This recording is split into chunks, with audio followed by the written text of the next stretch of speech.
panel now that is titled No Silver Bullet, which is probably a great extension of the conversation we started this morning around how we yearn for simplicity, but we are dealing with a complex challenge that requires a profound system-level response, and we need to be thinking about the idea that no one-size-fits-all solution exists in this complex landscape.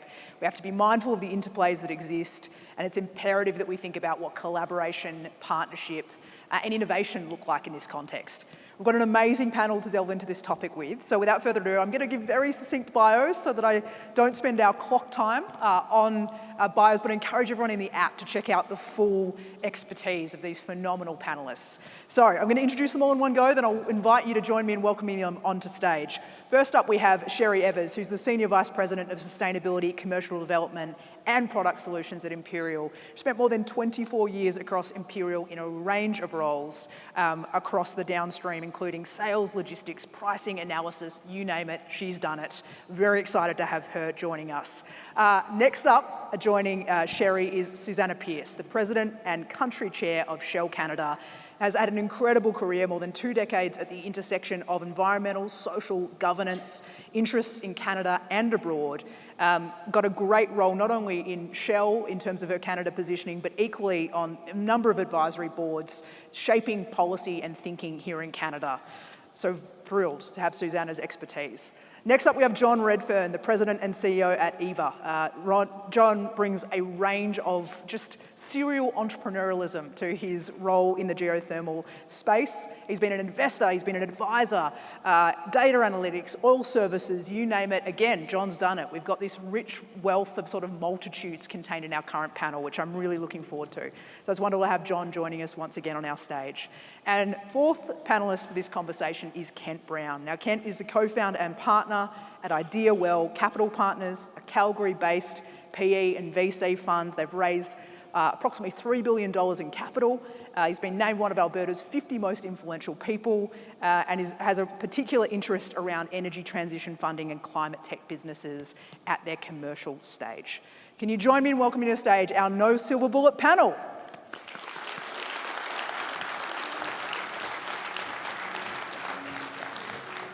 Welcome, welcome. Great to have you here. Thank you. Thank you. Hey, great to see you on the stage again. Hello again. Great to have you here. Excellent. Thank you so much for being here, everyone. Now, I'm going to open with a little bit of a magic wand question. We've sort of titled this, there's no silver bullet here, but how should we think about as leaders the way we need to craft a new energy order? So I want to ask a bit of a hypothetical. If I was to grant each of you the power to sort of wave your magic wand and think about what's a fundamental change or a pillar that you would embed as a core principle of a new energy order, what would you wave your wand and change or transition? Sherri, I might kick off with you. What would you wave your wand and shift in this new world that we're creating together? Well, I guess I want to start with first, it's a really interesting question because I think what it brings to me is the whole misconception of it's an either-or conversation, right? It's either traditional energy sources or it's new energy sources. And the reality is it's an and equation. We need everything to come together, and we need to start thinking new and fresh about how we approach the problem. So, but I also think that we have a lot of the ingredients today, so I don't know if it's a magic wand necessarily, but we know how to develop new technologies. We've got significant investment in researching and developing the new technologies, collaboration at levels that we've never seen before. I guess the one thing I would say that is missing is certainty. A lot of what we're trying to do is new, different, it's expensive. Anytime you start looking into new ventures, there's a lot of uncertainty that comes with it. So how do you create certainty into what we're doing? And so that comes through appropriate fiscal and regulatory frameworks and policies. Investors want to know that when they're putting potentially hundreds of millions or billions of dollars into new things, you need to know that there's certainty to the dollars that you're putting behind it. So if I had my magic wand, that's probably the one thing that I would say, I guess, is creating investment certainty. Great, investment certainty. Susanna, what would you add? Well, I think what I would add, and I think folks that know me, it's a bit of a passion for me, is probably more efficient carbon markets. I think the efficiency of any kind of climate regime has to do with the ability to find lowest cost abatement opportunities.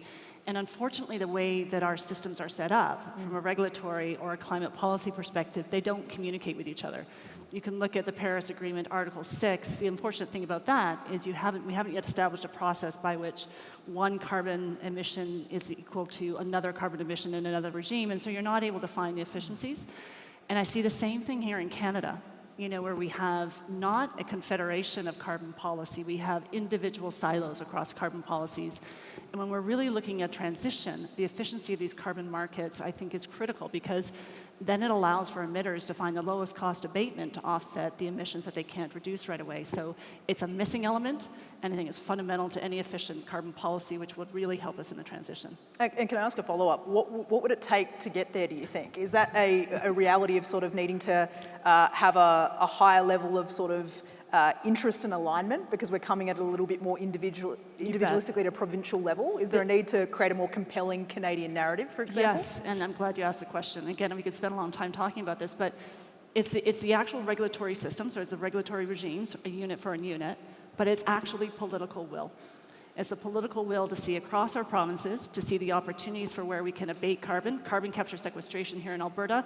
Emissions might grow over here in British Columbia for a big export industry, but we can offset them here. So it's about the regulatory system, and it's also about the political system and the alignment that needs to come together. Great. John, what would you add?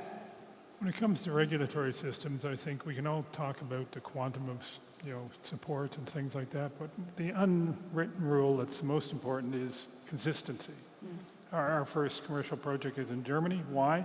Because the regime that regulates that and sets the feed-in tariff and everything else has been set and hasn't been adjusted, and it's not going to get adjusted. And so, John, is that different from certainty? Would you draw a distinction there in consistency? Well, I mean, if you don't have that certainty, then you can't. You get none of the benefits out of that type of thing. When it came to your original question about waving a magic wand and everything else, I think we always talk a lot about energy transition, and that's important. Climate change is important. But the other thing that's increasingly important is energy independence, resilience, things like that have really come to the fore in places like Europe because of the Ukrainian invasion, because of extreme weather events. And that's not always valued as highly as it should be. Great. Ken? Yeah, I think there, in my mind at least, there's sort of three ingredients. The first one we've touched on, sort of policy, clear, consistent, and get out of the way. Sort of build the runway, but don't pick the winners. Let business, let us figure it out, and sort of least cost, best effort. The second one is, I maybe spend a minute talking about the entrepreneurs running these businesses, trying to solve the problems, the big problems that we have. You need to be, this is my advice, you need to be both bold and you got to meet your targets, because that builds the trust. It builds the trust with the financiers, with the regulators, with the politicians, and with the communities, right? And that's super important to accelerating the growth. Everybody has said here today, we're going too slow, we need to catch up. And I think that's a big important part. And then lastly, the third one is out to the big companies. The big companies are super important for sort of this hard tech development in the climate tech space, for deploying these, proving them, and then getting them commercially developed and then scaling them. And they've been a really key important part and successful part with government and these startups. Government being like in Alberta, for example, emissions reduction in Alberta, providing grant money to help make it happen. And the one thing I would say for big companies is you have a ton of competing interests, and we know, we know that. And at the same time, you're so important for these startups and the success of these startups, and ultimately the success for, I think, the technologies that need to be developed. And so please try to keep pace with these companies that are desperately moving fast and need you to get to FID as quickly as possible. If I could add to that, it's not just support. Support's the least important. Validation is the most important, because only the big integrated companies can actually judge whether what we're doing is valid. The VCs don't know. But if you guys take a stake, that really paves the way for people like yourself. Yeah. If I could just add Please. one other comment. You mentioned about not picking winners, and I think you talked about the politics, and I think really what's important as well is not picking winners and losers. We've got to be agnostic when it comes to the technologies and even the energy sources, coming back to that and equation. And I guess I'm hearing a new phrase out of New York Climate Week, which is energy addition. And so I think that's just it's nice to actually hear that discussion instead of being transition, which means moving away from something. Addition means we need everything. We need to talk about all of it and not have politics drive winners and losers, as we go through this change. Susanna Kent said something there that strikes me as probably being as applicable to large energy companies as it does to startups. She said, we need to be bold, but we need to meet our targets. Yeah. And I was interested to get your perspective from a Shell standpoint as a leader within a major energy company. How do you balance that tension between short-term profitability with these long-term investments in the transition? I mean, that is a really delicate dance. Talk to us about the leadership required to get that right. Yeah, I think it's, again, a really important question, particularly as it relates to where Shell is in the energy transition.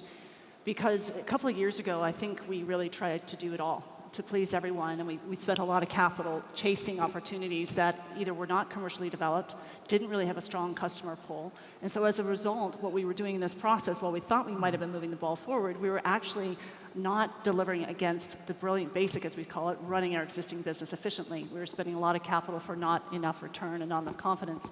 So what we've done in terms of short-term profitability is come back to, as I mentioned, the brilliant basics, knowing what we're good at to build credibility with investors, that we can use their capital with discipline to generate a return.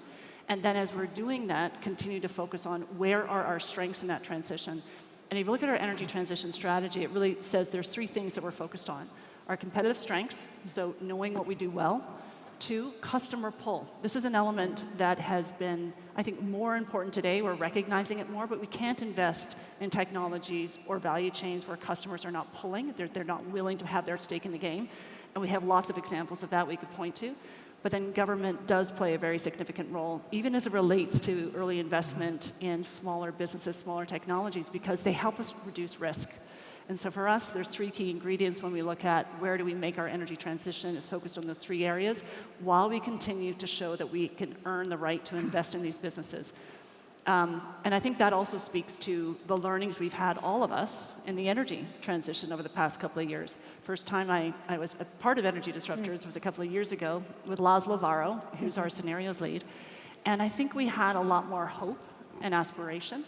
But the system, we've learned, is very sticky. It's not moving quickly enough. We see lots of opportunity, but it's just not moving that quickly. And I think you mentioned, what we saw in terms of supply disruption. It just shows you that we still have a long way to go for that transition to actually move quickly. Kent, you spoke about pace moments ago, and we've talked there about kind of big energy investments. John, you spoke about the importance of validation. Talk to us about the other part of the financing piece, which is private equity and venture capital. What role do they play in the energy transition? Yeah, I'll maybe start off. I think you kindly mentioned in my introduction that we had raised a lot of capital. 3 billion. Billions. I counted. How much was it? Sorry? 3. I think it was 300 million or something like that. 3 billion. 3 billion. Anyways, it was a lot. Thank you. We haven't. If we did, we'd probably be having a lot of different conversations in the room. That was in a previous life in the companies that I ran and co-founded, which is on the renewables side. As a private equity venture capital fund, we're a small fish in a big ocean, but we try to do our part. In terms of the role that private equity venture capital plays, it's critical. In terms of bringing at the venture capital side those risk dollars to play early on in the journey of a company starting up, and then private equity as it comes in kind of later as the companies are trying to scale and grow once the technologies are proven. But it's an ecosystem really that. They're not alone. They can't operate on their own. They've got to work with government, when I talk about policy earlier and that clearing of the runway, I also would include lots of carrots. We talked about carrots versus sticks earlier. Sticks have to happen every once in a while, but incentivizing what you want, the behavior you want, always seems to work better. And that works really well on these companies, trying to prove commercial models and things like that, and working alongside equity, the risk capital as well too, and that's a critical component as well too, and partnerships with large companies as well. We all like carrots, but what I always like to do every time I'm presenting in Calgary is do a shout out challenge to all the energy disruptors, because the question I would put to them is how much of our raise, our $500 million, came from Calgary-based VCs or strategics? What's the answer? Zero. Yeah. Absolutely zero. Which is amazing because people here should be the ones in the best position to judge. And we had to go to VCs in Singapore and strategics in Japan, all around the world. Why do you think, John? Make sense of that for me. I don't know. That's why I wanted to know. We have this panel of experts out here. They might have come and tell me later. I think one of the challenges, like with venture capital and private equity, they have a horizon, right? It's call it, let's just 5 years, 3 years, 5 years. It's short, and what you're doing, what these companies are doing, and the technologies that are being developed, it takes a long time. And so I think there's an evolution on sort of the capital markets that probably is starting to happen, but really does need to happen in terms of either longer horizons, different expectations, an ability for whether it's private equity or venture capital to exit earlier and other capital take over as opposed to waiting for the full exit at the end. But it's a challenge, right? Because it's like I view it as it's probably more like a 10+ year journey versus try to create a liquidity event 5 years out. John, you go for it. I think VC's like a short liquidity event anywhere, but I think part of it is it's just that sometimes things that are closer to home it can't be that special, right? It's the guys down the block type of thing. But if you're from somewhere else, often it's, it gets more notice. Other than that, I'm open to suggestions. The other thing I would say is that a lot of the technology that gets developed has to be done in the service companies and not necessarily by startups, because a lot of it can't be kept proprietary. A lot of the innovations in the shale revolution, they're in the public domain. They can't be used to finance a big research project that then gets paid off later. Susanna, you look like you want to jump in. Well, I was also going to do a pitch for our Chief Technology Officer that's speaking tomorrow, so come back for her discussion. You might ask her that question. But, I was thinking a little bit when we're looking at our investments in technology, we are looking at adjacency to an extent. Yeah. And we talked a little bit about this. It's a lower hanging fruit that can actually help us become more efficient at what we do. And that is something, again, when we think about why are we not raising money with you here, it may just be the adjacency of the technology to our existing operations, making them more efficient before we go more broadly with customers. That's one component of it. And, we can talk a little bit about, is the opportunity in Canada? I mean, you're going to Germany to develop, geothermal. And I worked a little bit in the geothermal space here, as folks in Shell will know, and we had a really hard time of making a go of it. Some of the existing regulatory incentives were not in place to make it as lucrative as alternative sources of energy. So there's some things that we can work on, but I think adjacency would be my immediate response. I think you hit the nail on the head right then, because people want to invest in technologies that they also can see implemented in their backyard. Absolutely. It shouldn't necessarily be that way, but that's the way it is. So we've touched on this regulatory framework and setting and how do we make it more advantageous, what do the right carrots look like?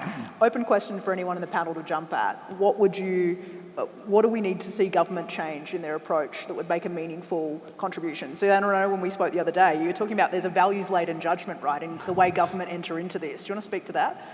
Oh boy, that's a bit of a loaded question.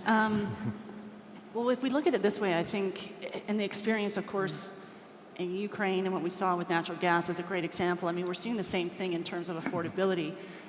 The question is, how quickly can we change the energy system, and what is the impact in terms of energy security, reliability, and affordability?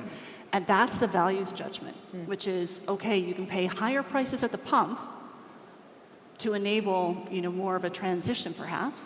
But that's a question. Do I want to enable higher prices at the pump? Do I want to enable higher prices when you flip on your switch? Or do I allow a more balanced transition so that goes up over time? Carbon tax and the rate of growth is certainly a component of that.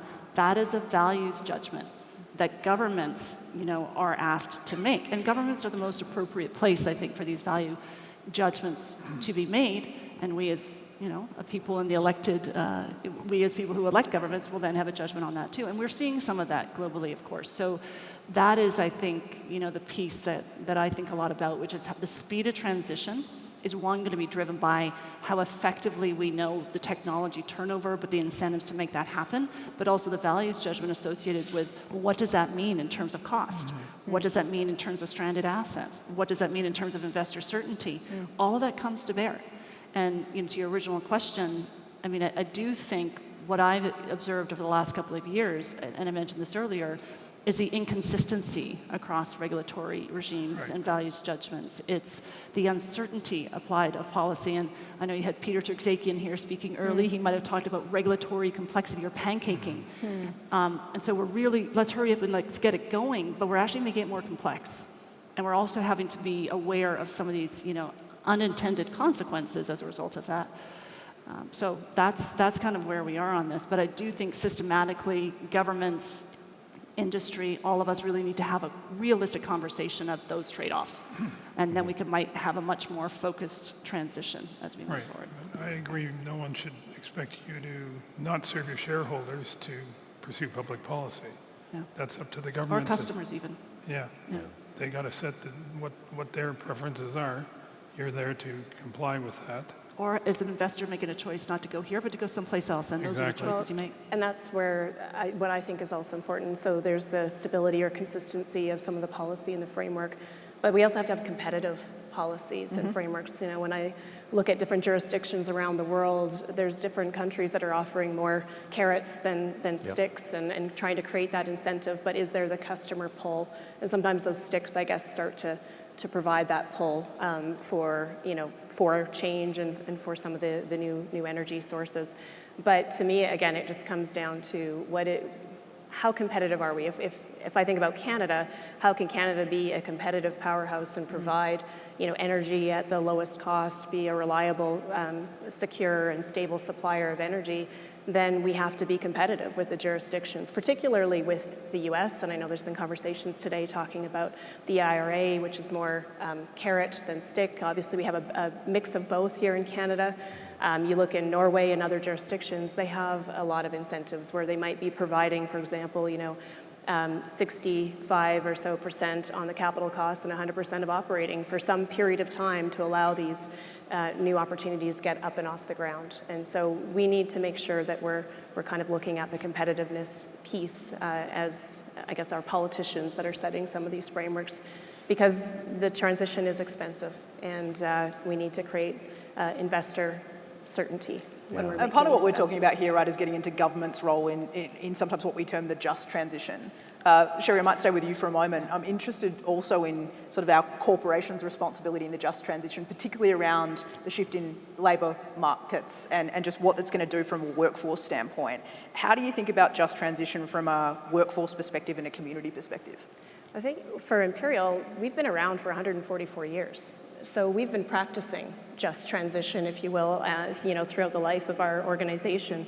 We started selling, candle wax and lamp oils, and that is not who we are today. And so I think about how the responsibility of looking after your employees, the community, that you're operating in, but what are the needs of society, and how can you shift and leverage the experience sets, the skill sets of your organization, to meet that?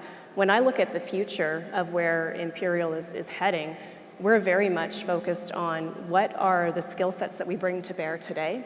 So we have, for example, a renewable diesel project, happening in just up the highway in Edmonton. That's leveraging molecule management. We know how to refine products, so we're bringing that experience to refine a different molecule. It's not a fossil molecule, it's a plant-based molecule.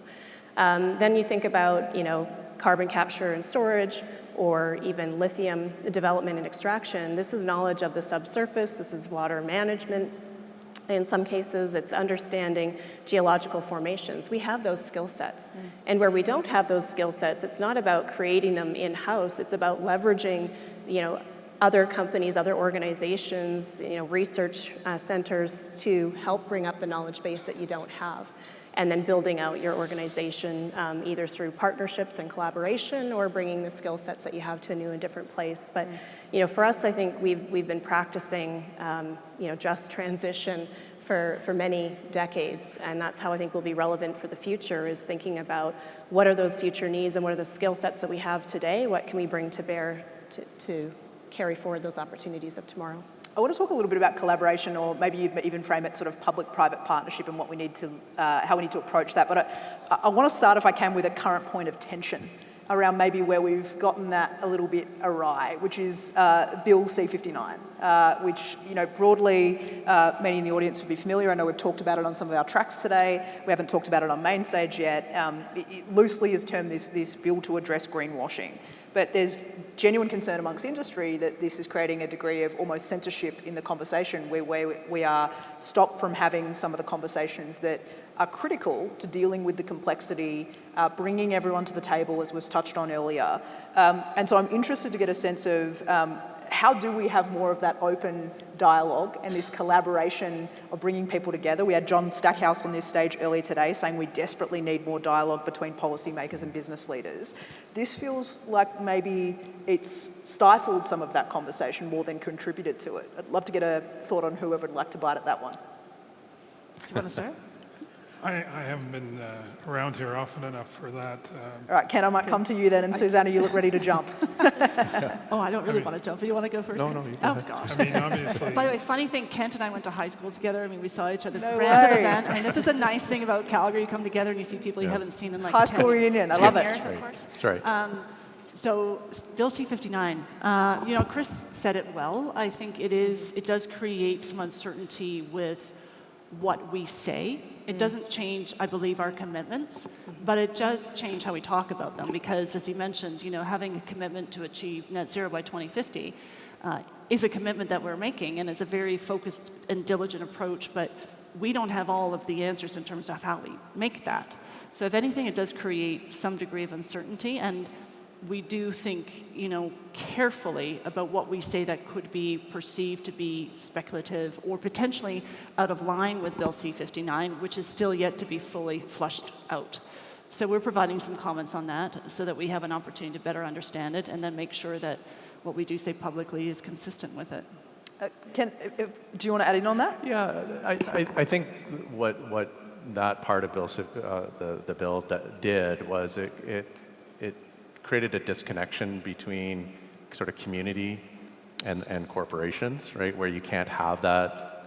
There's a fear, or now now the oil and gas companies aren't saying anything, and so there, gotcha kind of thing, and it's not really actually the truth of what's going on.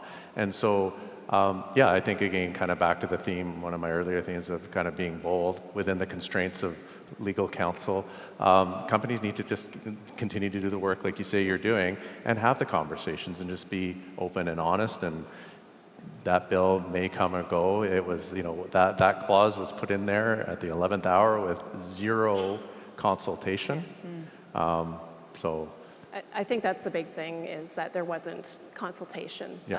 On this, and very much so. It doesn't change anything that we're doing today. and it's not just for oil and gas companies, it's for No, I think it's any every corporation. company. that's a major misconception. It came out, I think, as oil and gas, was being, specifically targeted, but it's every company, every business in Canada, no matter how big or small, now likely to be more targeted action by potentially NGOs or others. But the biggest challenge is that the onus becomes put on, the business to prove otherwise. So anyone can come forward with a complaint to say you're greenwashing because your claims can't be proven by undefined international standards, which is where we're lacking the clarity. But anyone can come forward, and then you're guilty until you can prove otherwise. And that's one of the challenges, and the penalties are significant. So I think most important for everybody to understand is it doesn't change the actions or the activities that anyone is pursuing, certainly not for Imperial. We're always looking to make sure that any goals or aspirations that we're setting are set by, facts and research and based on methodologies that we feel are sound.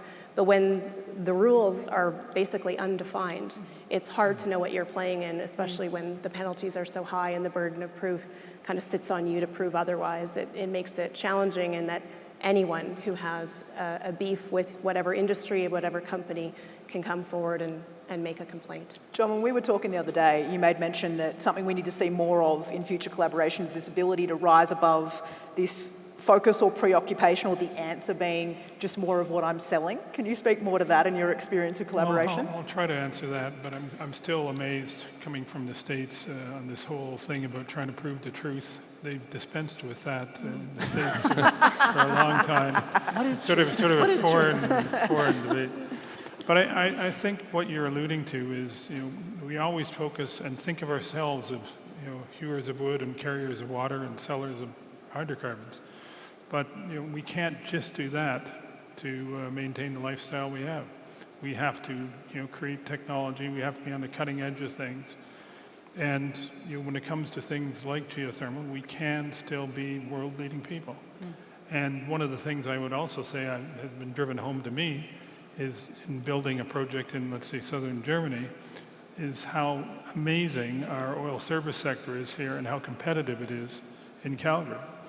We get used to a level of service that when we go elsewhere, we're just amazed.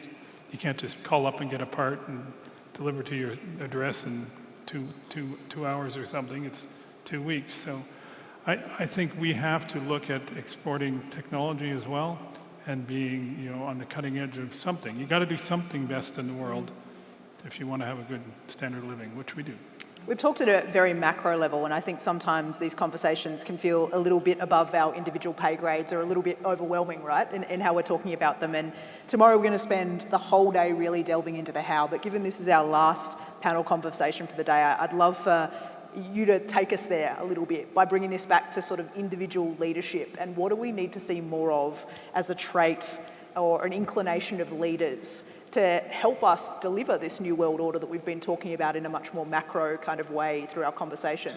I might ask each of our panel for a closing thought. What do we need to see more of from leaders if we bring it back to us? Kent, do you want to kick us off? Yeah, I mean, the first thing that pops into my head around that is I think, to me, the elephant in the room is, are we really, really serious about a drive to net zero? Right? Because you hear, day to day, all of us on the street listening to the news, is Canada serious? Are all politicians serious? Is Alberta serious? And to a certain degree, yes. But it's like, for me, it's like, first, what are we all committing to and commit to it? And then again, back to what I want to see is leadership, continued leadership, more leadership on the government side of policy, clear, consistent, big runway, lots of incentive, and big leadership on these entrepreneurs, on these startups that are creating these new technologies for tomorrow and solving these huge problems. You got to do both. You got to be big. You got to have the moonshot, and you got to execute. Else you're not going to get any more capital. You've got to execute. It doesn't mean you're going to falter along the way, or you're not going to falter along the way. That's okay. But it's like, how do you adjust, and what are the incremental steps you're going to take to get to that moon? And again, that big company participation, those three legs of the stool are so important. And for me, that we need to move faster. We need to way faster. And everything today is actually getting slower. To get a project approved is way slower than it was 10 years ago. I built wind, solar, hydro, and battery projects, and it's harder today than it ever has. And it doesn't mean the regulatory framework and the environment is making for better projects. It's actually not making better projects in my mind at all. It's just slowing things down. And there needs to be more involvement with the community and more, in order to gain support and help them work together with them and all create sort of a solution together so that we all feel part of this energy transition as opposed to disconnected from it. It's not quite a few in there, but at an individual level, one of the things that I heard loud and clear was this intensity of commitment. and to the execution piece. So yes, we need to have the moonshot, but we need to be able to walk the talk. John, what would you add in short, sharp? We're running out of time, We are so running I'll out of say time. consistency is the number one thing. Love Whether it. it's regulatory regimes or incentives or anything, have them consistent so they can set the framework and then be technology agnostic beyond that and let the market decide. Yeah. Brilliant. Susanna? And maybe just building on that too, is that when we know where we want to go, we know that there's some things we want to do, we really need to bring all of those stakeholders together. Not all of the stakeholders, but the governments that have a role to play, the communities, the industry, and say those are the things we want to do and make it happen. You know, I've often thought in Canada, we don't have a chief investment office for Canada to enable the types of investment that we want to see come, that looks at competitiveness, looks at regulatory efficiency. So that's what we really need to do, and I think it would build off of what you said so we can really get going. Great. Sherri, do you want to bring us home? Yep, for me, I think one of the mantras I guess I've had is, how can we? And so when you think about all the challenges that we have is to not say no or say we've tried that before and it doesn't work. Tell me what it's going to take, what would it take to make it happen, and then dig in and have that intensity to figure out how to make something possible. Brilliant. Some great practical calls to action there on what's been a really fascinating exploration of the macro energy system, the challenges, and equally the opportunities. Can you join me in thanking so much Kent, John, Susanna, and Sherri for a fabulous conversation. Thank you all so much. Thank you. Thank you so much.